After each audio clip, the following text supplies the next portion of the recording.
everyone is obviously talking about the most recent act of political violence, which was Charlie Kirk being assassinated on the college campus in Utah. And while this is a deeply, deeply tragic event, of course, no matter what your political views are, this is not an isolated event. This is something we've seen time and time again. It's only been a few months since the Minnesota Congresswoman Melissa Hortman and her husband were murdered back in June of 2025. And really, what I want to talk about here is not the politics of any of this at all. What I focus on with what I do is helping men. It's helping men connect to purpose, helping men build themselves, helping men attract in the lives that they want for themselves. And something that we are routinely seeing in United States, but actually globally as well, but specifically it's happening more in the United States, is that we're seeing growing acts of political violence. We're seeing increasing numbers of men taking their own lives, falling into alcoholism, addiction with drugs, depression, anxiety. These things have all been growing, and the data on this is overwhelmingly true. And not only just political violence, but we see what's happening with mass shootings. And we see that this is happening, and it's almost always men that are committing these acts. And while we understand and know that men are more violent than women on average, the real question is, why is this happening? Why are we seeing more political violence? Why are we seeing more school shootings and mass shootings itself? Why are we seeing growing numbers of men taking their own lives, falling into addiction, falling into alcoholism? There's a lot of different reasons for this. I think it's a very complex issue, but where I come into play with this is something that I see routinely with a lot of men that are not only just in my personal life, but men that I coach, men that are just broadly in the sense of this society.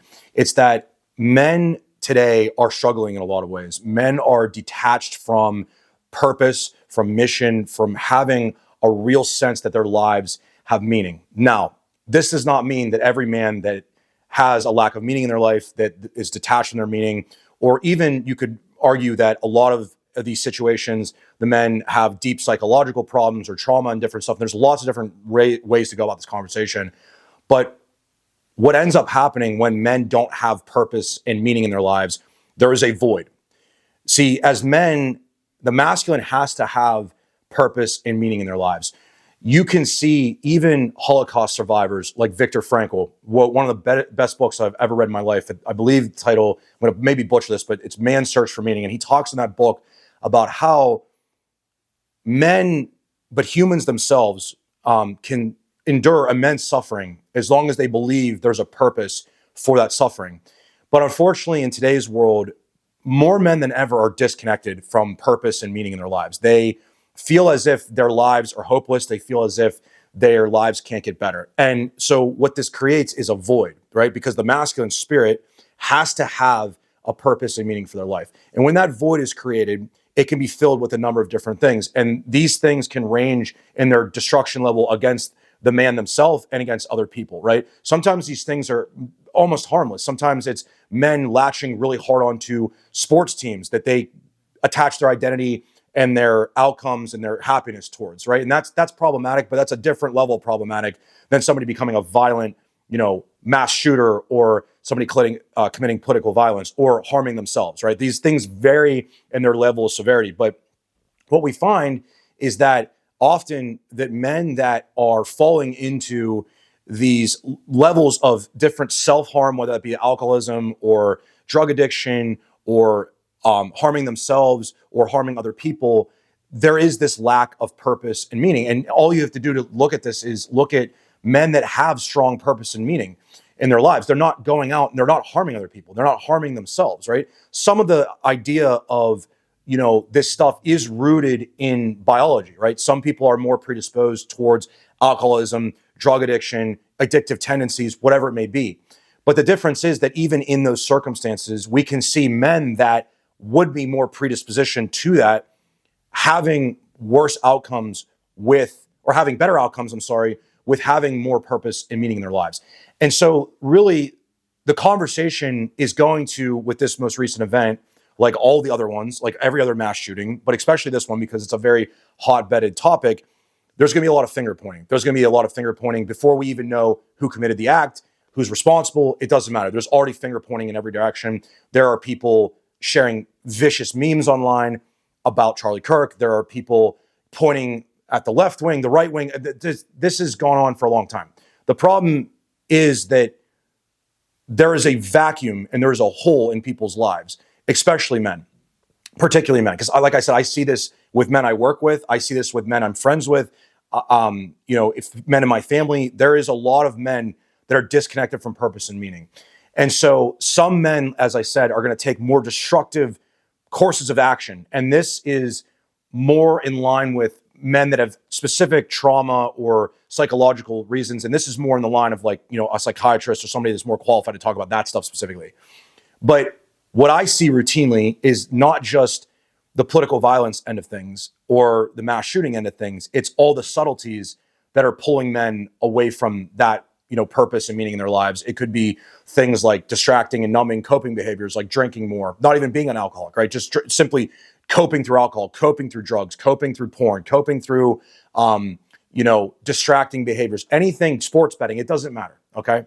These things all tie together. And like I said, they tie into the idea that when we as men are disconnected from that mission and purpose for our lives, our suffering that we inevitably experience as men doesn't feel like it matters, right? Because part of being human is suffering. Life has suffering in it. There's good times, there's bad times.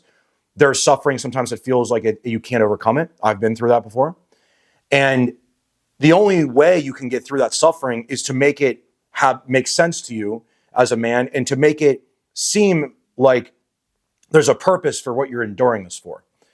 And so when men don't have that, they will turn inward on themselves or they will project it outward on other people, right? There's a quote, hurt people hurt people. Well, I will say for men hurt other people and hurt themselves.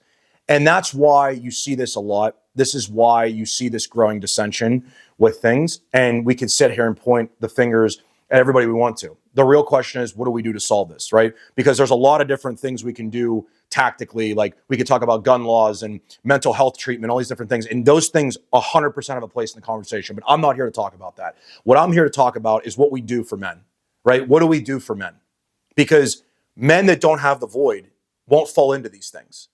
They won't fall into these things. And all you have to see is to look, for example, outside of the United States, right? Look in the Middle East. Look at terrorist organizations. Why are terrorist organizations able to recruit men very easily oftentimes? There's a lot of reasons for that, but one of them is because their lives lack the ability to progress and to get better, right? And to create better lives for themselves. So it's very easy for an organization to recruit somebody into it because it's saying, hey, I'm giving you purpose and money and these things. And so men that don't have that will fall into that because once again, there is the void, right? This is not a American thing exclusively. This is a male thing. It is our biology, it is our mind, and it is our spirit as men. And when you don't have these things in line with each other, when there is that vacuum, you can fall into this very easily. And so this is a very dense and long conversation, but the solution in part, not fully, but in part, is to give men and get men to ensure that they feel like they can improve their lives, that they have direction, that they're aiming at something. Men that have something to aim at will direct their lives, their energy, their mind towards that.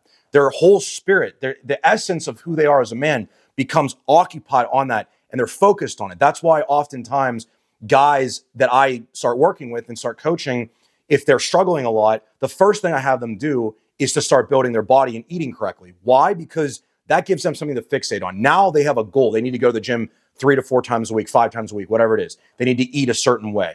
They start to build momentum there, and that gives them confidence, and that gets them the ability to think better about themselves. Now you have a clear mind as a man. Well, now what's possible? Now you can connect more into the deeper levels of your spirit and say, why am I here? What is my purpose on this earth? But the problem is most guys are walking around with dysregulated hormones. They eat terrible. They're not training their body. They have a weak mindset. And then what's happening? They're extremely vulnerable to other ideologies or radicalization the same way, like I said, in the Middle East, for example. There is endless opportunities for men to fall into this despair that only people that can speak to them on that level of despair can connect with them. And unfortunately, a lot of people in today's world that have the ability to talk to men, to reach into them and to pull that out of them are people that are nefarious, are people that will lead them astray. So what we have to do as men and as a society collectively is we have to speak to men in a way that says, I see you and I understand what you're going through. Even if you feel hopeless, even if you feel like your life is meaningless, it is not meaningless. I have these conversations regularly with my clients, right? Men that feel like they are past the point where they can change their lives, past the point where they can meaningfully create something in life. I just had a conversation with one of my clients about this yesterday. And I asked him one simple question. I said, are you still breathing? He said, yes. I said, well, you still have a chance then. And it might sound cliche, but it's the truth.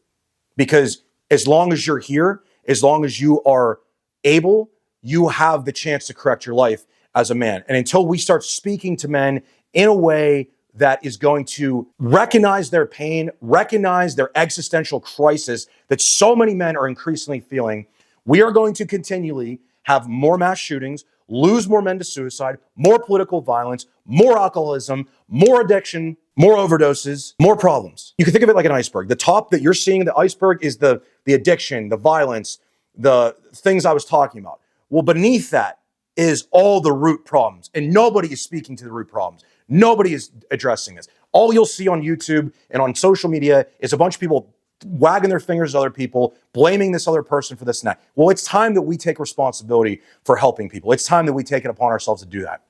We have to do that. Now, if you made it to the end of this video, thank you for sticking with me. This is the first video on my channel, on this new channel. So it's a pretty hotbed one. We'll see what happens. I have no clue what this video will or will not do. But if you made it to the end of here, please click subscribe, turn the notifications on, because most videos I'm making are to talk about helping men build their mind, their body, their spirit, their life direction. Now, if you're a man that wants to get more of what you want out of life, I made you something special, a free training, 100% free, that is in the description. You can go click that and watch that. It's about 25 minutes. It's going to teach you exactly what you need to do and what you need to change in your life to start attracting in more of what you want, so you can start getting more of what you want out of life, so you can be more fulfilled, happy, and we can make this world a better place. So I will see you in the next video. Make sure you're subscribed. Have a great day or night, depending on whenever you're watching this.